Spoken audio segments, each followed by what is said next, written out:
Legislative Budget Committee will start a minute or so early here. All of our members of the House, members of the Senate are here. First, we need a motion on the minutes for December the 7th, 2021. Their minutes have been given to each of you in your packet. If you want to take a second to review those and any comments, corrections, or amendments.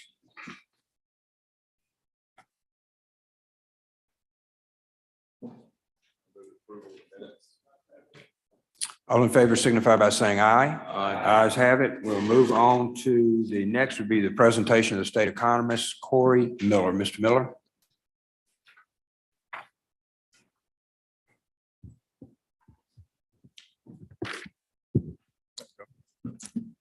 Morning. Good morning. I will briefly discuss the outlook for the national and state economies before presenting recommendations of the revenue estimating group for FY22 and FY23. In its latest estimates, the U.S. Bureau of Economic Analysis reported U.S. real GDP increased 5.7% for all of 2021, which was the largest growth in the U.S. economy in a single year since 1984. Coming into 2022, most economic forecasters expected growth to moderate this year, but remain relatively strong.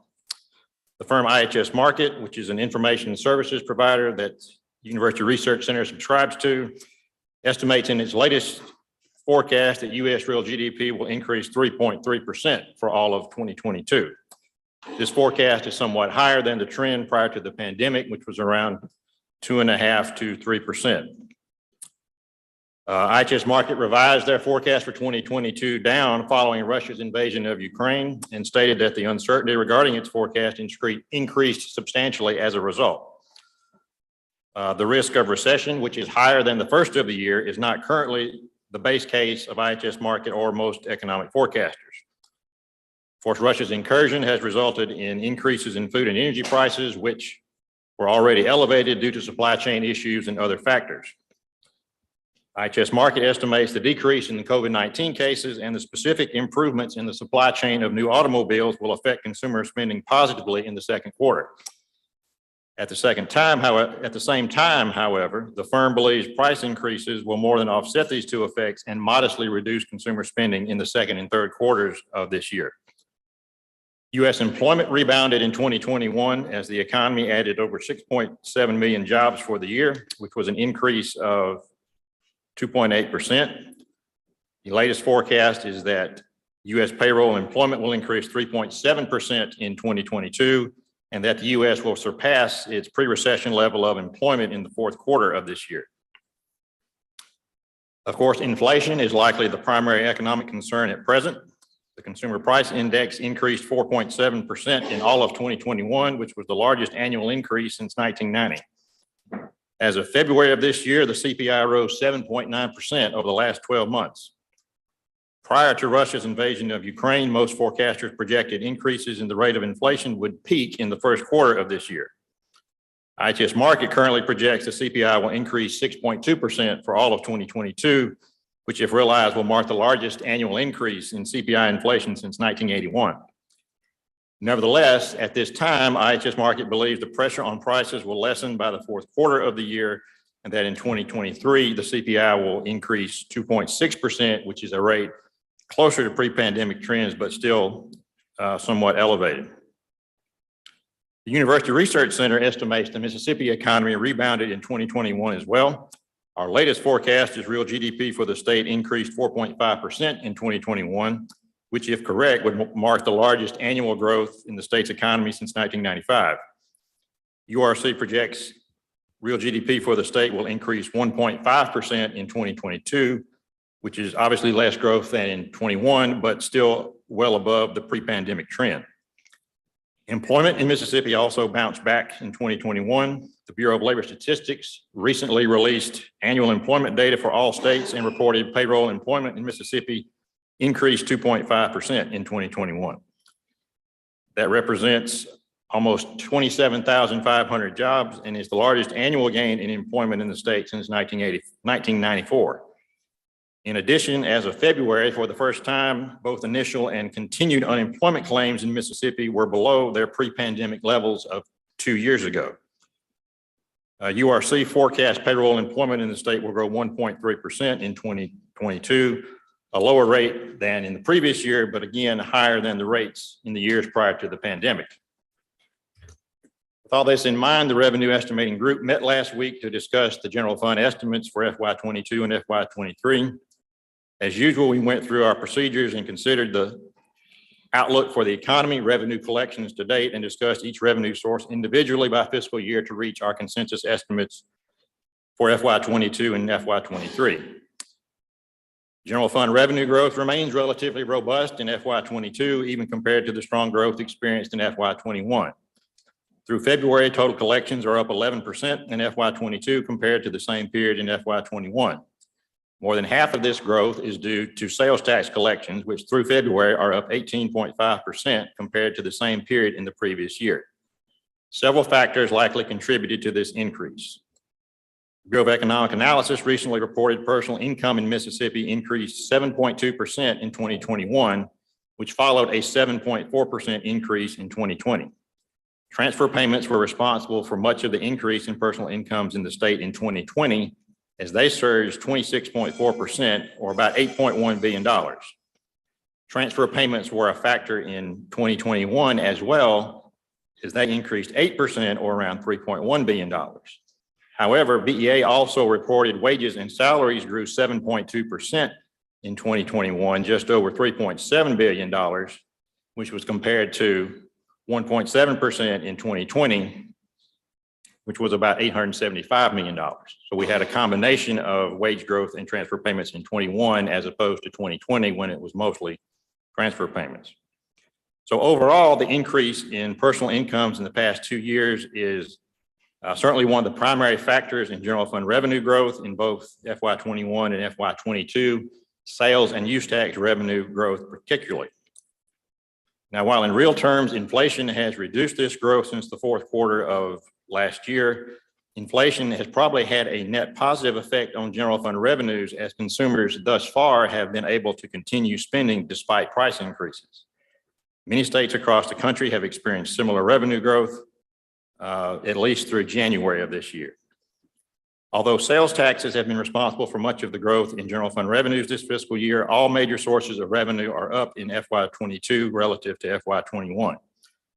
URC projects wages and salaries in the state will grow near 7% again in calendar year 2022, but that transfer payments from the federal government will decline, leading to a smaller increase in personal incomes. The expectation is consumer spending will continue to grow at a moderately slower pace. After considering all these factors, the Revenue Estimating Group recommends the FY22 general fund estimate be changed to $6,875,200,000, which is an increase of 2% over the actual FY21 general fund. This recommendation represents an increase of $948,200,000 from the FY22 Sinai IA estimate. The Revenue Estimating Group recommends a general fund estimate for FY23 of $6,987,400,000, an increase of 1.6%, or $112,200,000 above our recommended FY22 general fund estimate. Thank you for your attention, and I will be glad to take any questions from the members. Thank you, Mr. Miller. Questions? Senator Hobson. Yes, sir. Thank you, Mr. Chairman.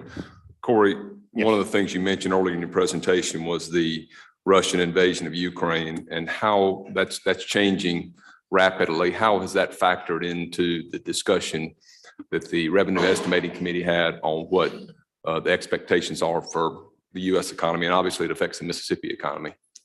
As I said, it has increased the likelihood of recession, but that at this point it is still not the base case. I think most forecasters are saying the odds are maybe 1 in 3 at this point. We would have a recession in 22. The primary factor that conflict has caused us to consider was the increase in inflation. Inflation was expected to, let's say, peak in the first 3 months of the year, but that has made that forecast a bit more uncertain. But again, inflation generally is going to have a net positive effect on revenues in a nominal sense, because people will continue to spend money at this point. They've had money and continue to spend it even as prices have increased. And so far, we haven't seen that or seen an indication that that's letting up. How about when we look at spending, one of the big things that I hear from people is the gas prices are so high. Obviously, that's going to affect the income that people have that they can spend. I don't see any projections about what gas prices are doing as it may affect the ability for people to continue to spend on the goods that they would typically buy that would increase the sales tax revenue for the state. I have not seen gas price forecast.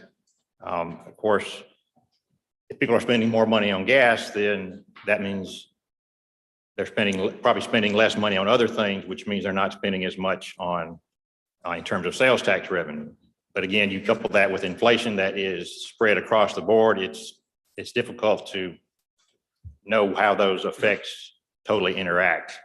I still believe that the inflation is probably increasing our nominal revenues because of the spending continues. And that would be based on when you talk about inflation, I'm assuming you mean the inflationary. There's also inflationary income levels. Inflation affects some people's income has gone up. Obviously, we've seen minimum wage not even be much of an issue anymore because people are paying more. But does that compress the potentially the corporate income because of the increase in labor costs and obviously depending on what sales do based on that, does that compress the corporate income tax? So far, we have not seen that. I know there were some of our corporate income tax collections, not only in Mississippi, but in other states were somewhat accelerated by the end of last year because they were anticipating a possible tax increase. But so far, when retailers and corporations have raised prices, consumers have continued to spend. Now, we may reach a point where they can't do that anymore. But so far, I think corporate profits have been pretty good, all things considered. I think they have been. I guess what my concern is, we're seeing what they have been up until this point, but things are rapidly changing in the increases in inflation. I mean, we met back in November and we were talking about a 4% inflation. Now we're talking about 6.2% yes. CPI increases in at least the first half of the fiscal year. That's what you said. We're talking about 6.2%, and then projecting, obviously you don't know next year. And that's the big question mark, because I think it affects what we do budgeting. Inflation certainly is going to affect spending habits, it's going to affect income and all the other things. So if we've got 6.2% for half the year and 2.6, I mean, we're looking at an overall year, roughly a 4 some odd percent, which is pretty healthy when you consider our traditional inflation rate is about 1.5%. So that's 3 times the normal inflation rate for Mississippi. And I'm concerned. I mean, look, I know I don't expect you to have the magic the crystal ball where you can determine everything, but I'm concerned that things are so rapidly changing with the war and with the gas prices primarily and the uncertainty of inflation that probably this year more than any I've been here, there's more uncertainty as to what we could expect over the next 12 months. Would you agree? Yes, I mean, it's been that way for since COVID started. About the time we think things are going to settle down again, something else happens. So yes, I mean there is heightened uncertainty right now. Good. Thank you, Corey. Thank you, Mr. Chairman. Senator Kirby. Thank you, Governor. Over the years, I've found that doing the budget's a lot like climbing a tree. It's a lot easier to go up that tree than it is to come down. So saying that, where do you see the future years, the next 2, 3, 4 years without the stimulus money? I mean, are we going up that tree with the intent of, or are you thinking of maybe having to come back down after the next 2 or 3, 4 years? It's very difficult, especially right now, to see. It's very difficult to look at FY23 right now with a lot of certainty. But this is the best idea we have right now. As far as 24 and 25 goes, I mean, I would see us coming back down to a more typical trend of 2 to 3% increases in general fund revenue if we don't fall into a recession or something like that happens. like I say, right now, we don't see a recession on the horizon as of March of this year. So in other words, you don't want to go beyond a year with any kind of prediction is what you're saying, is it? It's very difficult to have a lot of certainty about what it would do. I mean, you can look at history and where we've been. If we return to what I say would be a typical economy, and the growth we've had, I would think between 2% and 3% revenue growth would be what I would expect. Okay, thank you. Mhm.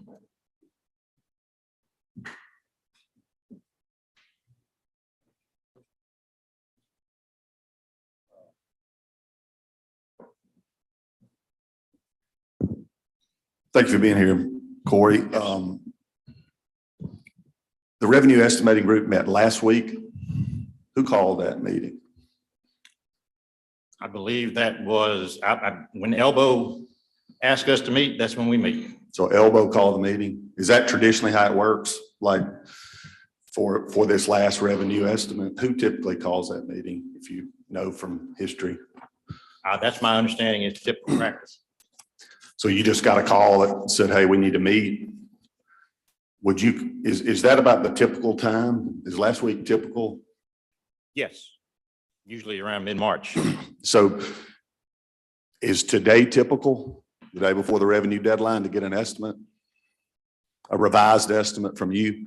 I'm not sure on those specific dates. I haven't been at this that long. After you, y'all sent the number over last week. Have you had any conversations with anybody here at this meeting today that's participating since that day? No. Nobody, no House or Senate member who sits on this committee? Thank you. I have no other questions. Questions? Angela, Scott, Percy, Trey? Senator Harkins. Thank you. Corey, what, in your presentation, you talk about, I guess the second last paragraph, you talk about the general fund revenue growth and you talk about transfer payments. What all do you define as transfer payments? What's calculated in that definition? Well, as BEA defines it, it is anything that comes from the federal government to an individual. We're talking about personal income. So anything an individual would receive. Okay. And last year in 21, that would have been the things that were created under the American Rescue Plan, in addition to, the typical transfer payments that the federal government provides. How much do they provide typically? The typical, I don't have the amount, but typical growth from one year to the next is probably around 3 or 4%.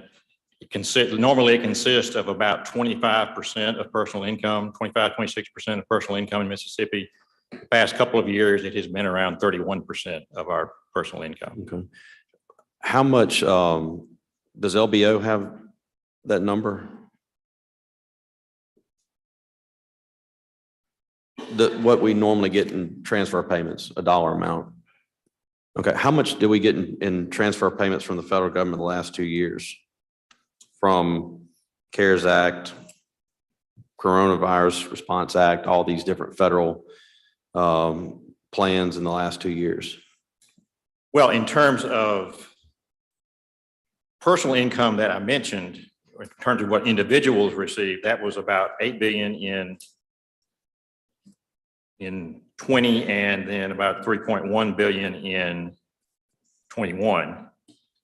So for individuals, that would be a little over 11 billion.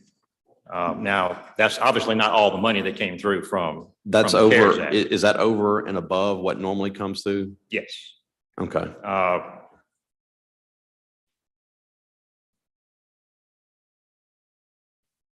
Well, let me back up. That was a total amount. So the typical amount would be somewhat, you'd have to take that typical amount off. How much is the typical amount? That's one. Yeah, I guess again, I need don't to- have that number in front of me. They only have the growth rate. I would have to look and see what that is. I can find that. Okay. How much, do we know how much money came to the state in total? Through all the coronavirus and the pandemic relief, what the total dollar amount that was sent to the state through either through grant or non-grant funds? Do you have that number? I do not have that total. Does Elbow have that number? What's the number, the total dollars that were sent to the state of Mississippi in the last 2 years? 35 billion, okay. So when you're taking this all into consideration, how much of that money has been spent in the state?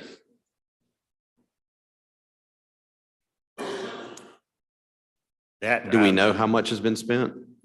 well, there's so many different pieces of it and what has been spent in different ways. I think on the personal income side, which what I was looking at, which influences the spending and income that go into the revenue estimate, I think some of that has been saved. A lot of it has been spent, though. I mean, that's why we've had the growth we've had. Okay. Does Elbow have any idea? I mean, some of these monies came to agencies, I'm sure, that, do we know if that's been spent yet or not? So some of the agencies have received some funding that they have started spending through their escalation of their budgets. As you know, there's also the grant payments that went out, unemployment payments, and all of that. The agencies are squeezing out. There are some agencies. Okay, do we kind of have an idea, a percentage, or, because I mean, if 11 billion of it is to personal, that would leave roughly 20, what? 25, 26, 24 billion dollars to state agencies. And we don't know how much of that 24 billion is left. No, we're going through the budget process. We've been increasing some of the special fund authority, federal authority. Okay. And as far as obviously this is a guess, but when you look at the growth we had pre-pandemic, what was the growth of Mississippi versus the growth of the national average? Talking about growth in our economy. Yeah, growth in our economy. Prior to last year, the last time we had a 1% increase or more in GDP, according to the latest data, was 2012. So we've had less than 1% annual growth for basically the last decade in GDP. What was the national average pre-pandemic? I would ballpark it around 2.5%, somewhere in that 2.5%, okay. range. All right. Thank you. Other questions? Representative Lamar. Corey, if you could talk to me a little bit about you also estimated a FY 22 general fund collections estimate, did you not? Yes. Revise that?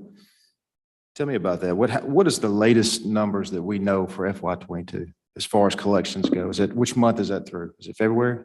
February, yes. Do we know March yet? Just February? I just have totals for February. at the That's moment. fine. What is that? Totals through February were about 4.3 billion compared to 3.9 billion in FY 21. So we're about 433 million over FY 21. Through that same time period? Yes, What's that percentage? 11%. 11%. And in getting the FY 22 number, did you apply that same 11% for the third portion of this year in your estimate? Our estimate largely captures the growth that we had through this year. Not quite as much in the last quarter of this fiscal year. Okay. And so that's where that number came from, 6.875? Yes. Okay. I mean, it's our consensus estimate, which we get by, as a group, making estimates of each revenue source. And that includes in the increases that you've discussed in? Okay, thank you. I've just shown numbers that said we're $768 million over the estimate. Is that right? As through March or through today? I'm asking you, February. That I sounds don't- right. I haven't seen. Is that through March? Okay, that sounds right. Okay, Through February. that's through February. Okay, and what was the estimate? The numbers that you provided don't provide the previous estimate before you revised it. What was that at? Could you repeat that, the question? Yeah, you revised it to 6.875, but I don't know what it was revised from. What was the previous number? Well, you had the Side IA estimate, which is the current estimate that was adopted by JLBC and the legislature about this time last year. That was around 5,927. So that was the current estimate we were operating off. We recommended in November an estimate, and I don't know if I have that in front of me. I believe in November, we recommended an estimate around 6.4. Does that sound right? Yes. Okay. 6.4. So that's the 6.4 was increased, the 2%, is that's how you get to 6.875? Is that right?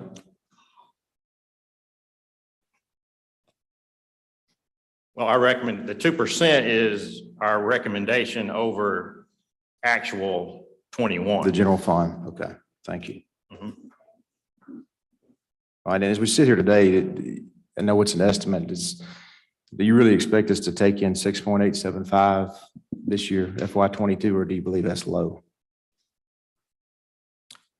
I believe this is the best estimate we have right now. Okay, because I've heard numbers upwards of 7.1, 7.2, 7.3, based on the way the growth has been over this year. And I'm trying to figure out where this 6.875 number came from.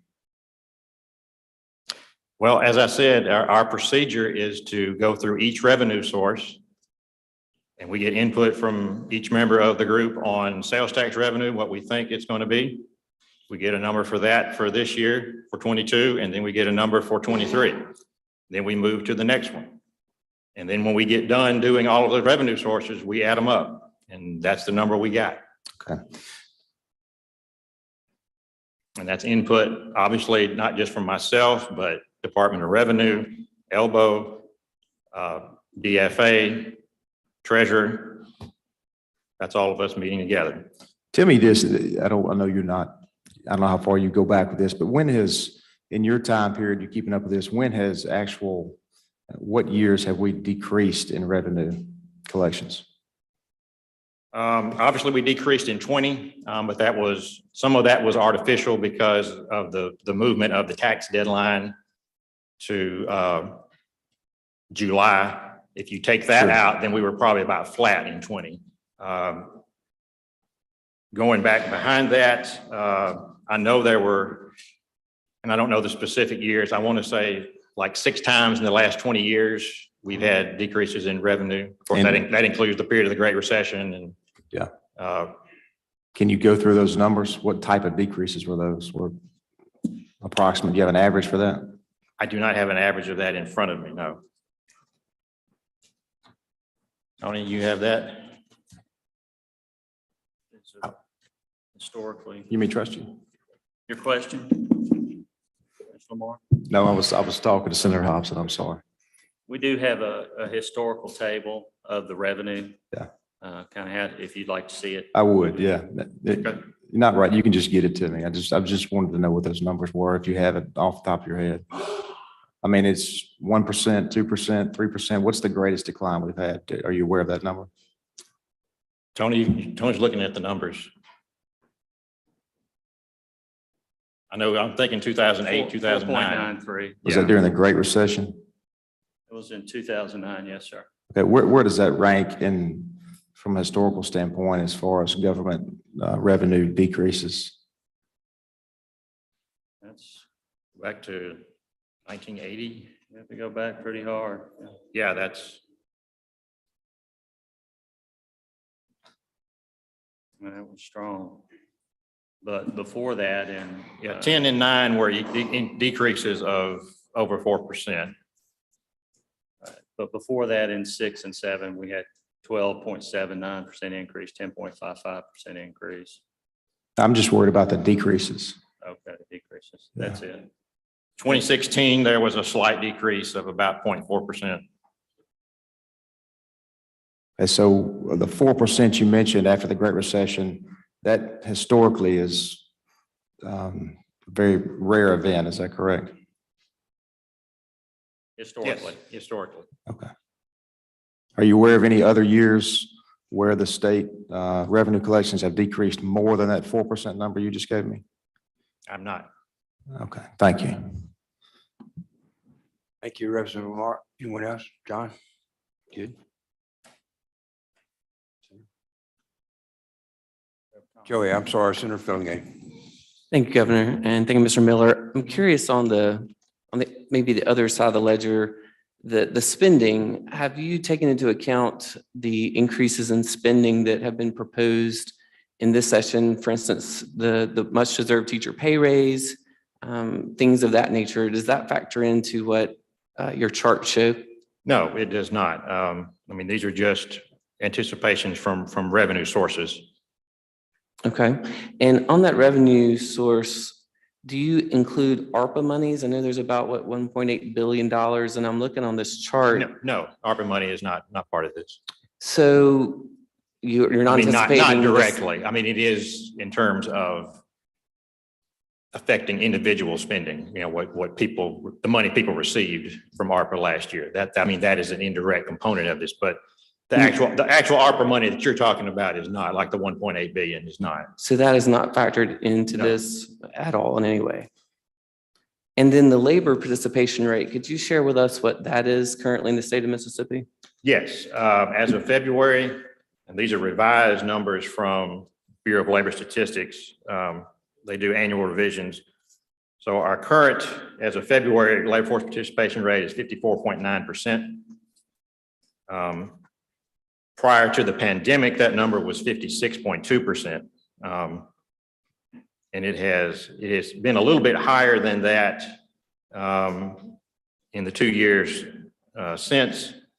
But right now it stands at 54.9%. And the U.S. labor force participation rate is below its pre-pandemic level as well. So that's been seen across the country. Can you describe to us what does that mean, the labor force participation rate in any state and specifically Mississippi? Yeah, the labor force participation rate is the sum of the individuals as a share of the working age population, which is defined as anyone age 16 and older who is not, institutionalized. So it's the sum of the employed and the unemployed divided by that total population. And how does that compare with our neighboring states and other states in the country? Generally, our labor force participation rate ranks next to last at around 55, 56%. West Virginia is usually a little bit lower than we are. Southern states do tend to have rates below the national average, but ours is usually a little bit below those as well. So those Mississippians who are of age to work and are not prevented from working by some, as you say, institutionalization, we have approximately 54% of those eligible workers actually gainfully employed right now. About 55%, yes. And that's not historically low in Mississippi, right? That's pretty much on trend with where we normally are. There has been a downward trend, both nationally and in the state. Some of that is demographic factors such as the baby boom generation moving into retirement. 10 years ago, I think our rate was around 60%. 10 years ago, I think the national rate was probably around 65, 66%, somewhere around there. So that would be what you would consider a healthy rate of participation, around 65-ish%? That's about the national average, yes. So that would be why we in the legislature spend a lot of time and money working on workforce development, those sorts of issues, correct? Yes, I believe that's correct. And once we get that participation rate higher, you would see that reflected in these numbers in all sorts of taxes, sales tax, spending, employment, income taxes, those sorts of things? A higher labor force participation rate is generally associated with higher GDP and higher, it would translate into higher revenue collection, yes. All right. And so getting back to your growth rate, you're saying that you think in a year or two, we're going to get back to around normal 2% growth? Is that where you're predicting? In terms of revenues, yes, between 2 and 3%, I think. And when Representative Lamar, Chairman Lamar was asking those questions, historically, we've been at a 1% rate recently, 1.5, something like that? In terms of revenue growth, Yes, pre-pandemic. I believe that sounds right. I'd have to check. So I'm just See what curious, those with numbers are. the labor force participation rate not really changing much, how do you get to a 2 to 3% income or growth rate versus the traditional 1% in your out year numbers? Again, out year numbers are very difficult to do beyond the next year. Historically, that's what I think our revenue growth has been in the range of 2-3%. That's an average. Of course, averages, and as Tony was looking a minute ago, you know, sometimes those can be well above that and they can be below that. I do think our labor force participation rate will slowly rise over time as we get further away from the pandemic. So as of right now, my anticipation is we will begin to approach what we saw prior to the pandemic in terms of both economic growth and revenue growth. Okay, and that's assuming that the new rise in the virus in China and Asia and spreading into Europe right now is not going to come across into the US. Well, it's assuming we don't have a situation like we had in 2020, most specifically, and to a lesser extent in 21. Of course, we were locked down part of the year in 20, and in 21, we still had a lot of people affected by the virus. So yes, that assumes we get back to a more typical environment. Thank you, sir. Thank you, Mr. Chairman. Senator Horn. Thank you, Mr. Chairman. Corey, did I understand you to say that over the last couple of years, the growth that we've seen in revenue has been largely attributable to the monies that we've gotten from the federal government through CARES and ARPA? It is one of the main factors, yes. Also, just rebounding from the recession and pent up demand. People had money to spend and they wanted to spend it. So yes, and most recently in 21, we have seen some wage growth as employers have tried to get more people back to work. So it's been a combination of things, but yeah, that is one of the main factors. And have you had the occasion to run numbers on where our economy would be had we not had a pandemic, or had we not gotten the federal revenue in? I have not done a kind of a backcasting, I guess you would say. To forecasting, you'd be doing backcasting. I haven't really done that. I could look at some of I might be able to find some of our numbers prior to looking at the effects of the pandemic. Our expectation was the economy would be growing around 1%, because that's where we've been since the end of the Great Recession, 1% or less. And so if we are looking historically, the growth of the state has been pretty static and low in terms of the percentages. Yes, in terms of gross domestic product, yes. Thank you, Mr. Chairman. Senator Lamar, Representative Lamar. Thank you, Governor. Just to follow up, Corey, if I could, a couple of questions, Okay. from earlier. I asked you about the FY22 number. How does the FY23 numbers and estimates that you give us, are they based off of, in some part, the year prior, the FY22 number?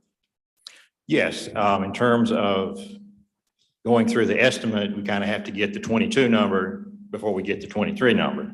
Yeah, it's an integral part of the process, correct? Yes. Yeah, and so if what I have mentioned earlier, if your 6.875 number is actually low and we end up taking in 7.1, 7.2, or even more, as some reports have said, then that necessarily would affect your FY '23 estimate, correct? It would affect it. It doesn't necessarily mean we would make it higher because of, there are other factors to consider that may happen in the economy. It's not a simple trend analysis and revenue estimating. Okay, but all right, so let's just say we're sitting here in March. By the time we get to June, if that number is actually 7.1, 7.2, you know what you know now about the FY '23 budget because you've estimated it. So how would, if those collections are actually several $100 million more than what you've estimated, how would that affect the '23 number? Again, that's difficult for me to say because of, I mean, I could do my own, but that's not what this number represents. This number represents input from all of our other agencies. It includes Department of Revenue and, as I said, and Department of Finance and the Treasury and Elbow. So it's not just. Sure, but as we It's sit not here just today, my you've number. got the FY '23 estimate is approximately $110, $15 million more than the FY '22 estimate, correct? Correct. Okay. And so if I'm asking you, if that number is actually, if your estimate is actually low by several $100 million, can you offer anything at all? Are you saying that would not affect your belief for FY '23? No, I mean, if we come back and did an estimate in June, it would probably be different than this. How much different, like I say, is difficult to say. Okay. As we sit here today, do you see any scenario where that would actually decrease based on what we know today? Not what we know today, no. Thank you. Senator Horn. Thank you, Mr. Chairman. Corey, would it be, we're looking at the November estimate of 6.4 billion, and the March estimate is 6.987, which is just under $500 million of an increase. Would it be your recommendation that we adopt the 6.987? Yes, Based on where you're seeing the growth? yes. Thank you, Mr. Chairman. I believe it's the best number we have as of today. Thank you, Senator. Anyone else? Anyone else? I have a couple. From last time we met, Corey, you indicated we had a 2.5% increase in employment in Mississippi. And yet you indicated we have a decrease in the labor force participation rate. How do you reconcile those two? One, those come from two different surveys. One, the labor force participation rate comes from the survey there where we get the unemployment rate, the labor force number. That is what is known as the residential survey. In other words, BLS does surveys of people who live in Mississippi and ask them their employment status.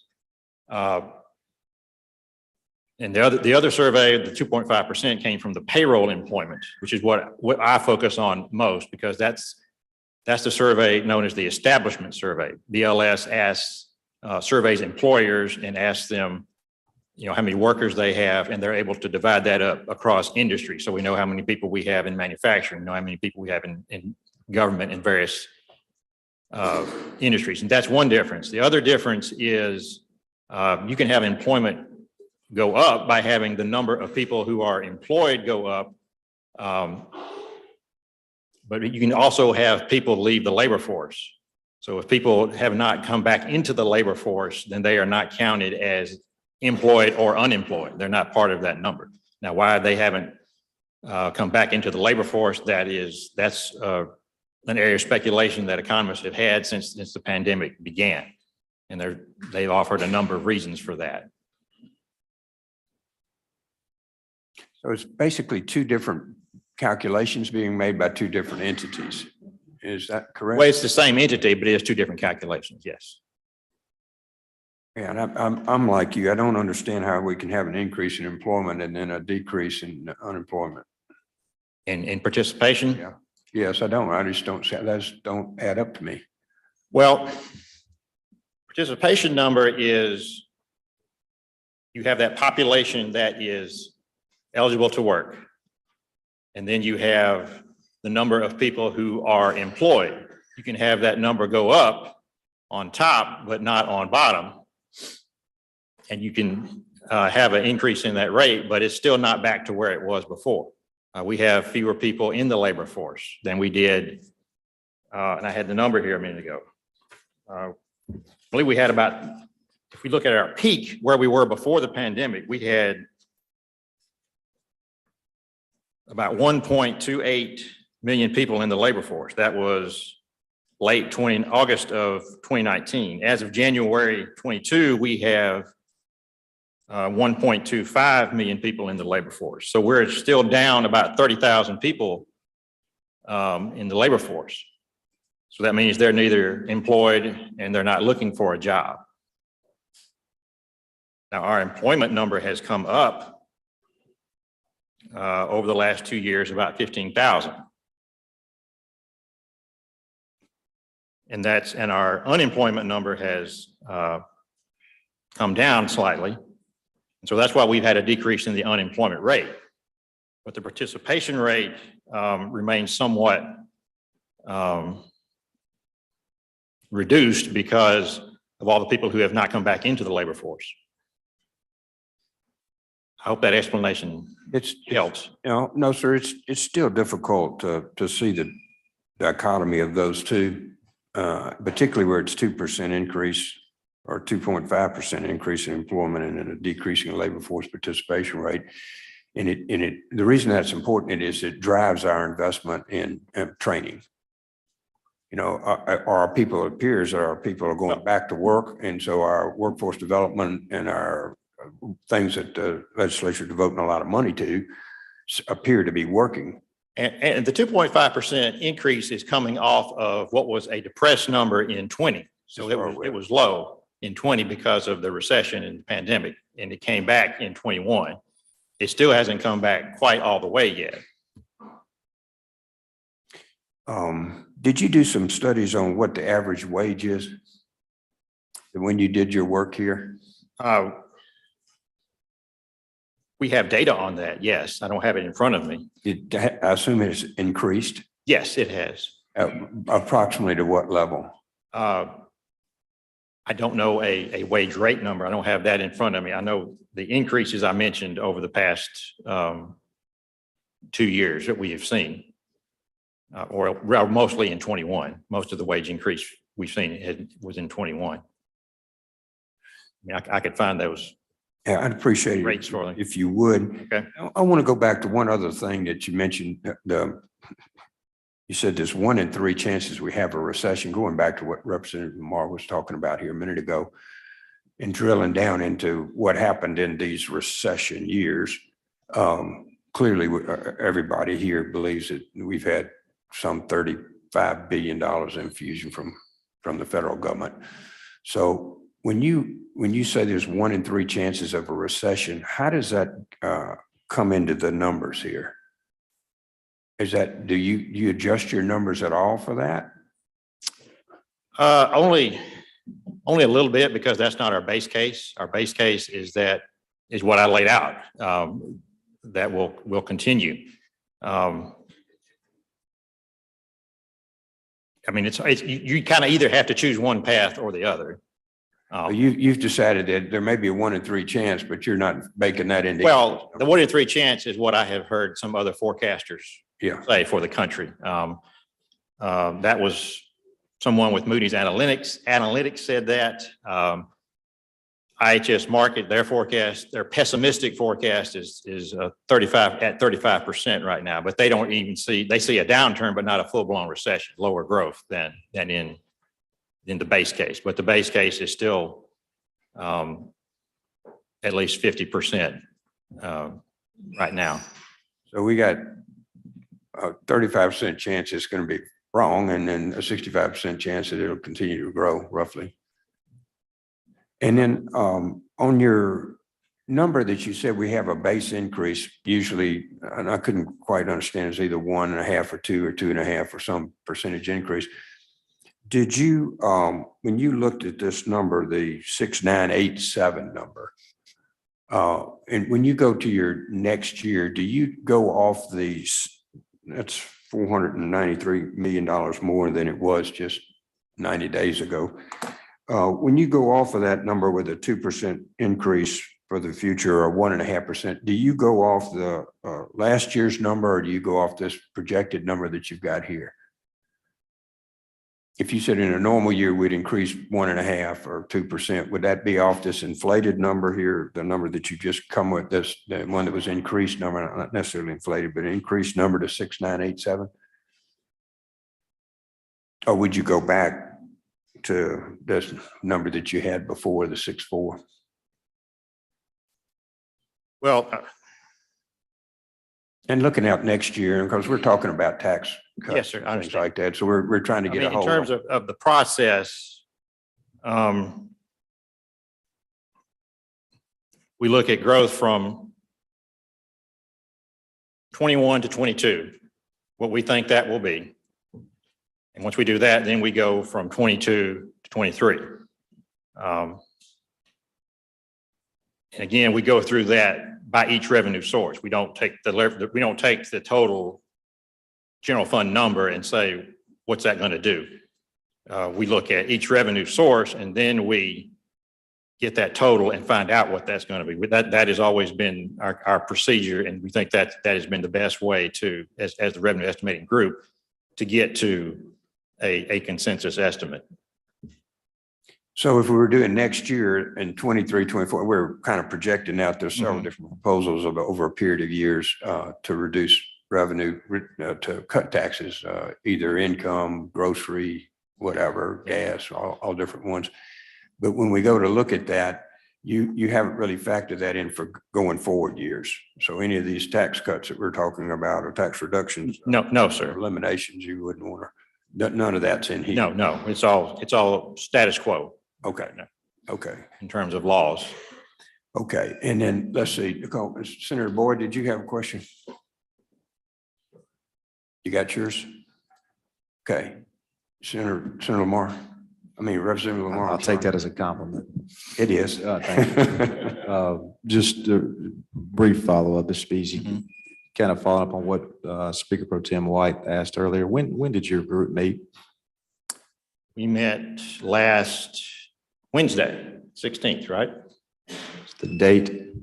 16th. The 16th? Okay, is that the date that this was actually adopted? Yes. Well, we don't Excuse me. adopt it. We Recommended. agree to it, yes. That's when your group agreed to recommend this number? Yes. Okay, thank you. Thank you, Representative. All right. Any other questions? I know we have sessions upstairs we'll have to get to, so we'll turn to the speaker. Any comments, Mr. Speaker?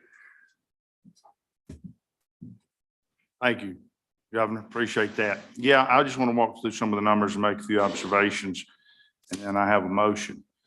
I certainly appreciate the hard work of the revenue estimating group. These are individuals who have access to data and experience and knowledge, and they put forth their best estimate as to what the revenues are going to be. And that's what we pay them to do. So I thank them for their hard work. It appears, based on the revised estimate, that we are on pace for about $7 billion in collections. Currently, our budget is $5.8 billion. If you add the teacher pay raise that we passed and the other few items that currently been passed, that takes us up to about 6.2. Means we got $800 million in excess revenues. These are dollars that are available for the tax cut that we have been talking about.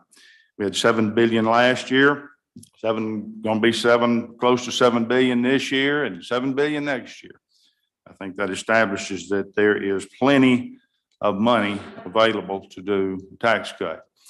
None of the plans that the House has passed would cut so much as to put us in a deficit. Every plan we passed is certainly doable within these numbers. Yesterday, the governor came forward and put forward yet another plan. This now gives us 6 options between the 5 options that the House has produced. Now the governor's plan, we have 6 options for eliminating the tax. We appreciate the governor putting forward his plan. We appreciate it so much that within the hour and certainly by noon, we on the House side are going to produce a conference report that contains the governor's plan. This gives us as a legislature 6 options to pick from. We are planning to put the governor's plan in that conference report and produce it. We would invite the Senate to join us in considering one or all or a combination thereof of the plans that have been put out there. This leads me to my last number, which is 0. That's the number of reasons left as to why we cannot do income tax elimination. Everything that they have produced today, Corey Miller and his team has produced, shows that we can do it. Now is the time for tax relief. Now is the time to give our citizens a break, particularly if inflation is coming. We need to put more money back in their pockets so they can accommodate for the rise in expenses. So with that being said, Mr. Chairman, I have a motion to approve the revised FY 2023 revenue estimate to $6,987,400,000. And I have a second motion after we pass on that one. Okay, thank you very much, Mr. Speaker.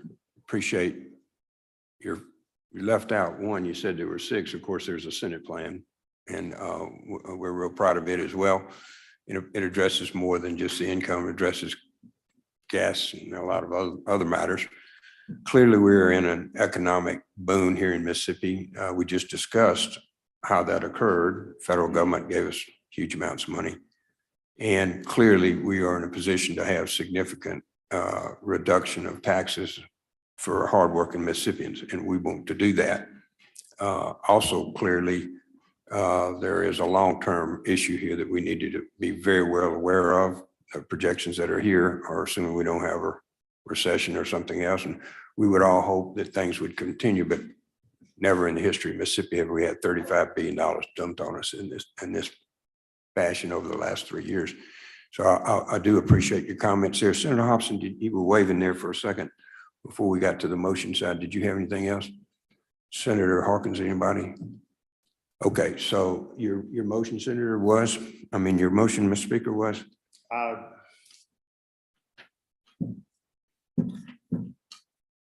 I first addressed actually the 23 estimate first, which is to revise the estimate to $6,987,400,000. And then I will move. All right, then, thank you for that motion. Do we have a second? Okay, all in favor signify by saying aye. Aye. Opposed, no. The ayes have it. Thank you, Mr. Speaker. We appreciate that. Next, we Have a second motion at the proper time. okay, one moment, please. Let's see. Okay, anyone from Senate side, House side, any other motion before we hear the speaker? Second motion. Okay, Mr. Speaker. I move to approve the revised FY 2022 revenue estimate to $6,875,200,000. Yes, sir, Senator Hobson. Question, Mr. on the Chairman. motion. Is there, and I'm asking this more to staff, is there any implications other than wanting to spend any additional money in the FY 2022 year for increasing the revised FY 22 estimate?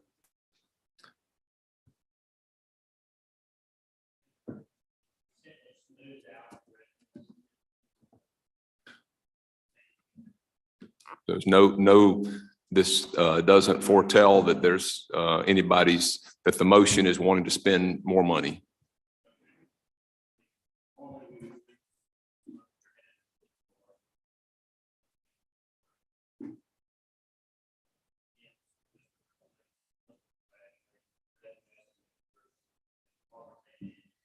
But it's got no other effect. but it does provide the ability for the legislature to spend additional money in FY 2022. Thank you.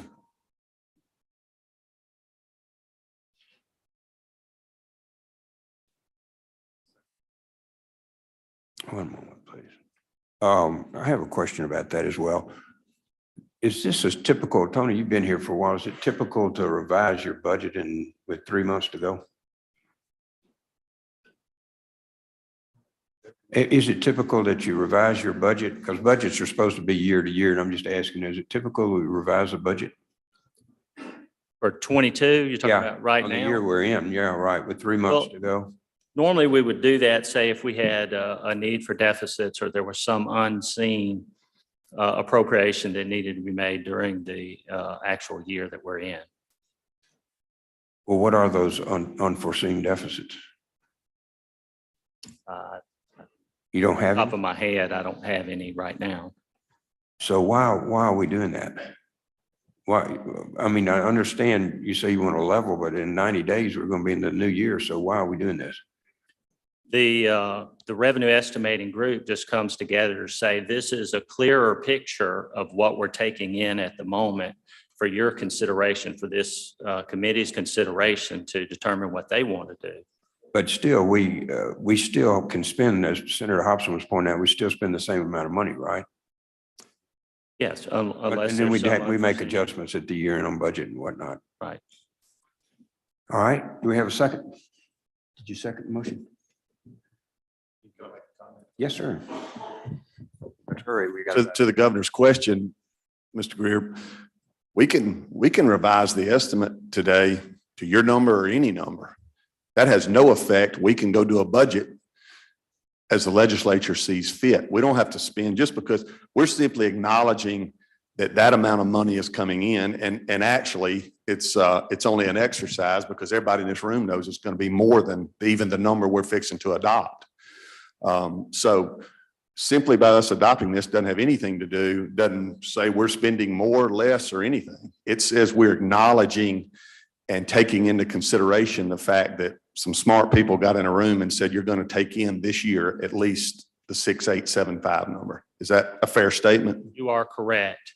And how this works is it won't change the math at the end of the year. All the money that we collect, any cash that is unspent during the closeout period, which takes us through October, gets split, as you know, between the rainy day fund. It'll flush up, which I think would only need another 35 million. And all the rest of that money will go into the capital expense fund. But the money doesn't go away just because we don't spend it. It's No, real sir. money. It's there. This is simply an acknowledgement of it. You are correct. Thank you. I second the motion at the proper time, Governor. Proper time to second the motion, and then we'll ask final questions. Yes, sir. So basically, we're just not hiding or covering, but we're just basically we're hiding how far off we are on our estimating.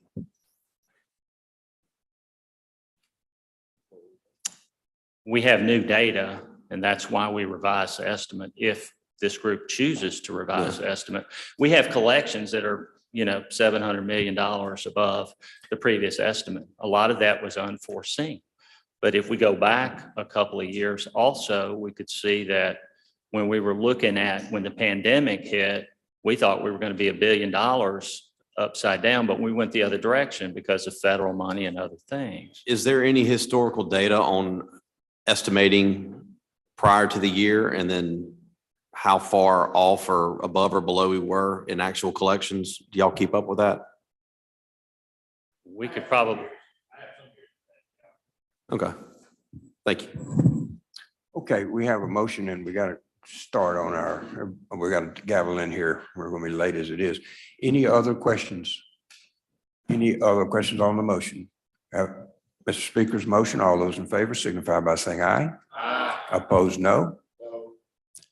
Anyone else? The ayes have it, and we will proceed. I've got a couple of last minute things I think here we can check out.